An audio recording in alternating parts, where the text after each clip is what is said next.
before I begin, I want to make sure that everybody can see me, so I apologize, there's a camera right there. If you cannot get a good visual of me, then maybe come up to, there's a couple more seats over here, or move over in one of these other areas, because you're going to want to make sure that you see me. You see me good? You're all right then.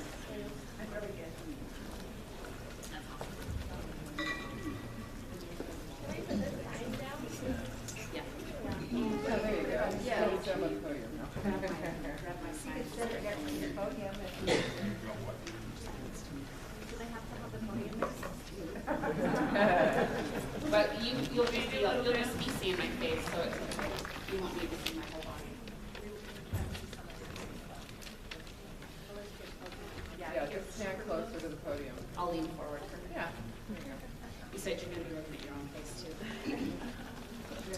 Okay, so before I begin, I have 3 questions that I want to ask. And the first one is, how many of you wish that your children and or partner arrived with an owner's manual? How many of you wish that you could communicate better with people in your life? And how many of you wish you had a greater understanding about your life purpose? Great, so you can see that's pretty much everybody. These are universal experiences. So my name is Vicki Werner, and welcome to Chinese Face Reading. As well as Chinese Face Reading, I'm also a regression therapist, an intuitive mentor, and author of my new book, The Secret to Healing and Recovery.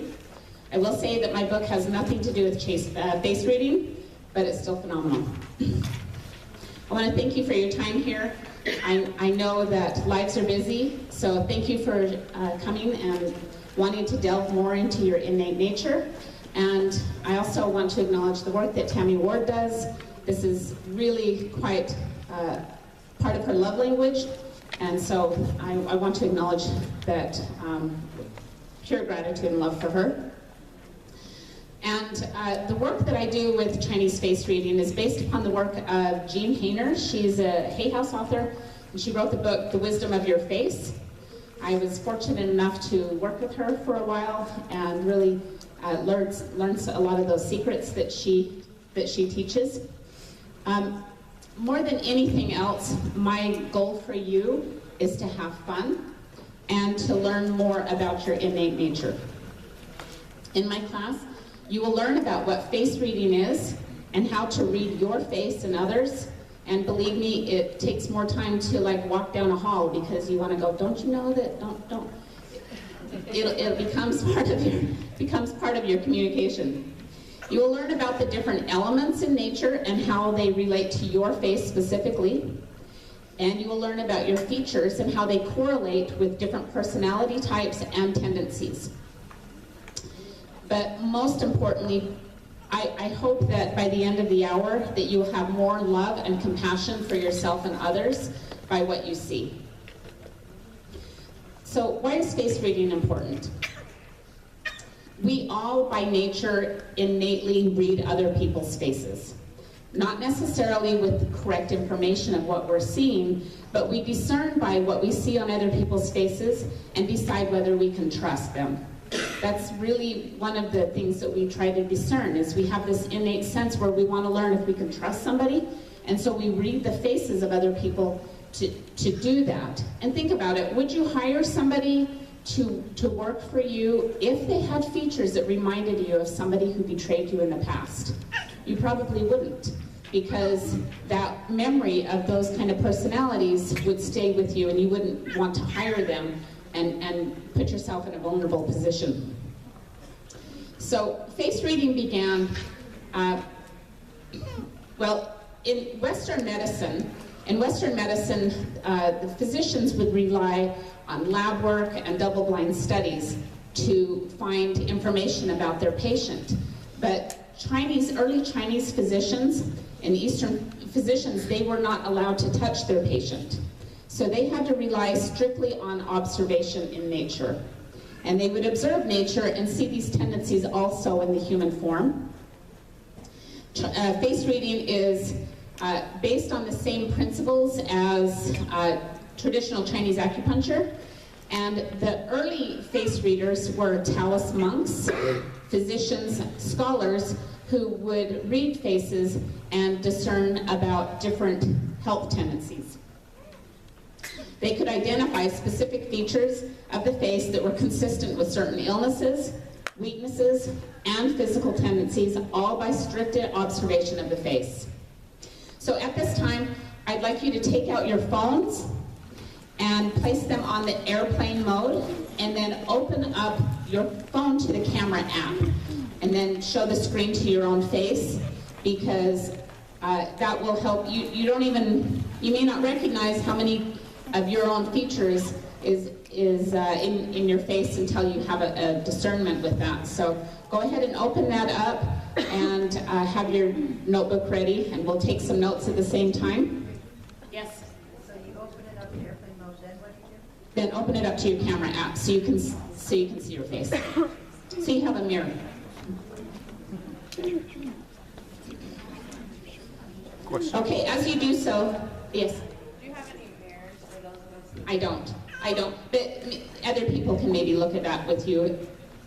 So as you look at these things, a few guidelines that I want you to be aware of.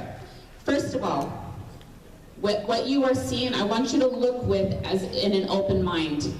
Be new at looking at your face, and understand that face reading is strictly for insight, greater awareness, and number one, this is a non-judgment zone, because you're going to receive insight that could potentially lean in that direction. There's challenges and there's strengths at every feature. It's the yin and the yang of nature. So we're going to focus on the strengths, but have awareness of the challenges. And remember, this no judgment zone.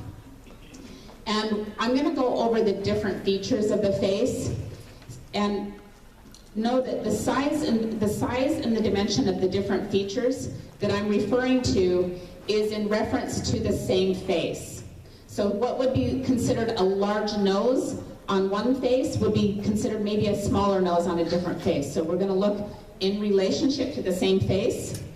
And all of the features we read are in relationship and based on the same race. So we read Caucasian to Caucasian, Asian to Asian, African to African. Does that make sense? All right, and the information that I share are strictly tendencies. They're not law. These aren't etched in stone. Your face is always in flux. Wrinkles will come and go, and you're all in movement. So remember, these are tendencies, not law. And although there is diagnostic information in the face, today our focus is strictly on the energetic frequency and the tendencies of the qualities. So as you look around the room, you'll see that everybody has a face, right? Everybody has 2 eyes, 2 ears, nose, and a mouth. But we have different sizes, shapes, and proportion on our own face. And you may say, no, this is the same nose that my father had. This is genetics. Well, that may be true. You genetically are predisposed to the same size nose, but you also carry the tendencies that go along with that as well. So now I'm going to go over, there's elements in nature. Face reading is based on 5 elements in nature. These are water, wood, fire, earth, and metal.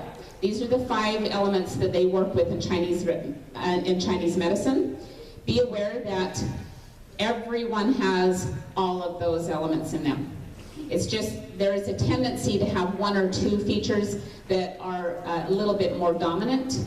So those are what we're going to look for. And when I go over the different elements, you do not have to have every feature in that dominant element for it to resonate for yourself. So just in order for it to apply to you, these are some things that would be in there. Okay, so we're going to begin with water. Water is the mantra for a water person is to be. Physical features that you will look for. Now, when I'm going to talk about physical features, when you look at your face on your phone, look and see what's dominant. Is it a chin, a full mouth? What stands out, or what have you noticed about yourself? And often these are characteristics or things that you've wanted to change about yourself because it's been a little bit more predominant than other features. So notice what, as I go along, are there certain features that stand out for you? A water element. These people are going to have a high domed forehead. Usually it will round at the top here. So look for a high domed forehead. They will have a defined philtrum. The philtrum is between the nose and the upper lip. So a well-defined philtrum. Strong chin. They tend to have larger earlobes as opposed to other people. And often they have thick wavy hair. Those are all the elements of the water feature. Qualities of a water personality is they're determined, artistic, independent, intuitive, and dreamy. Water people are they do really well in the dream state. Very creative energy. And water is the element of the winter, and it's the below the surface energy. Strengths of somebody who has the water element. They carry deep wisdom. They're born with deep wisdom. They're persistent, courageous, and they have a strong inner willpower. They can trudge forward more than other people sometimes. But a couple of the personality traits of somebody of a water energy is, the very first thing is, if you have these water energy, you're probably not here in the class yet because you're running late. They don't work on linear time.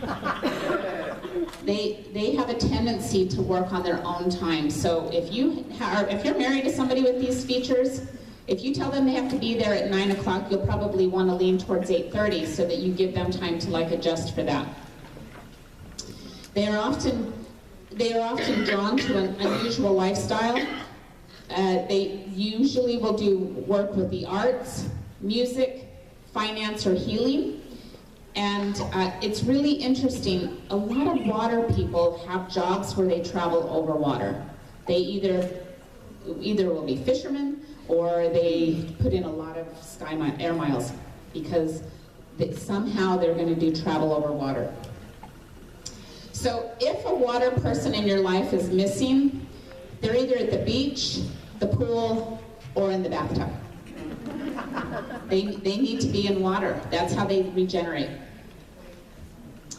And if you have another, one thing that I always remember when I'm dealing with somebody has a lot of water, I can't force them to make a decision very quickly.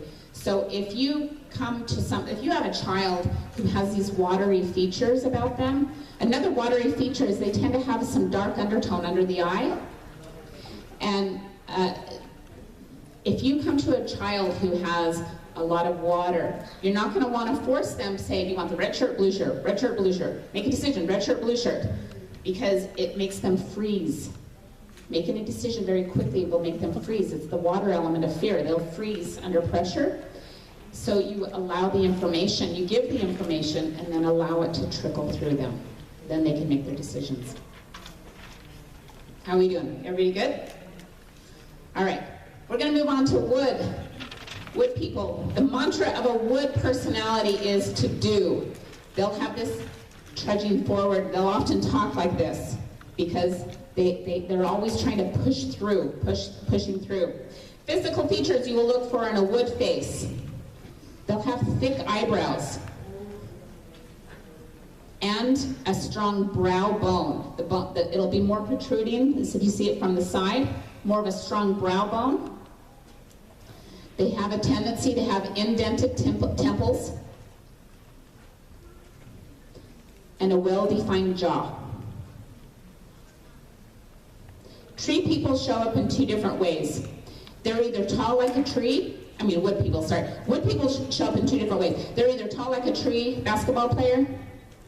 Nike is somebody who did Nike, they're wood. Do it. So either tall like a tree, a basketball player, or they're short and compact like a gymnast. Those are going to be the wood people. Qualities of a wood person: humanitarian. They have an air of confidence. They're very logical, impulsive, driven, and disciplined. But the challenges that a wood person will experience under stress is anger and frustration. They have aggression, and if somebody with a wood temperament, if they fall into the category of depression, it's because they haven't had movement. So when they don't have movement very often, it will physically affect them. And so wood people do really well to have physical movement. Strengths. They have a desire to change the world for good. They wake up in the morning and want to impress the world on some change, not necessarily to impress the world, but to make an impression of the world. They're powerful initiators, and I will, on a caveat of that, they're super good at initiation, not necessarily super good with follow-through. So they're awesome to get something started. They're super good for the head of the company, and then they hand it to somebody else because the follow-through. They're always still looking for the next thing, so they'll move on. Personality. Physical exercise is very balancing. If they're missing, they're at the gym, or they're up on a hike, or on a bike ride. They need these physical movement. They're very organized, and wood people do not want to have a lot of details. Don't show up and say, okay, we need to do this, and then we need to do this, and then make sure you get this. They're like, just cut to the chase, give me 2 or 3 PowerPoints, and I'm on it. But don't boggle them down with a lot of details. And wood personality, they'll hit the ground running. I mean, there's really wood people that will have tennis shoes by the side of their bed because the minute they're out of bed, they're out the door. So that's a wood personality. So stay with me. If this isn't any of you, by the way, I don't have any water or wood. And so stay with me because you're like, okay, I can see a little bit of those tendencies in me, but there's 3 more elements we're going to go over. So I want to just say wait for it because there's going to be more information that's going to be directly related to you. All right, fire people. Fire people, the personality is to excite. Physical features of the face of the fire personality. They tend to have curly or red hair or spiked hair. They'll go shorter and they like to have their hair up in a spike. You see Tammy has that, that's a lot of fire. And men who are bald, actually, that's a characteristic of a fire personality, is baldness in men. You will look for features that are points. So they're either their eyes come to a point, nose, mouth, any of these features come to a point. That's a fire personality. Qualities of a fire person. They're passionate, affectionate, they have an open heart. They're just here to love. They just want to love everything. In fact, fire people tend to flirt with men, women, children, and animals. They just flirt. They're just so happy. It's their love language. They just want, not that they're trying to cause problems, but that's their way that they communicate. So the challenges of the fire element is they can become anxious, scattered, or unreliable because they just kind of flit around everywhere. And they can be more prone to panic attacks because there's just too much. They can fall out of balance and there's too many things that are engaging them. And they're emotionally vulnerable. They have an open heart. So that open heart that loves to love, it makes them a little bit more vulnerable. Strengths that they will find is they're inspirational and empathic, and they have a strong desire for connection. They love affection, super awesome with great multitaskers. People who have the fire element, if they need to multitask a lot of things, that's the person you hand it to. And you're always going to know when a fire person shows up at the party. They're going to be seen. All right, so we're going to move on to earth. The mantra of the earth person is to nurture. Mothers, it's the element of mother.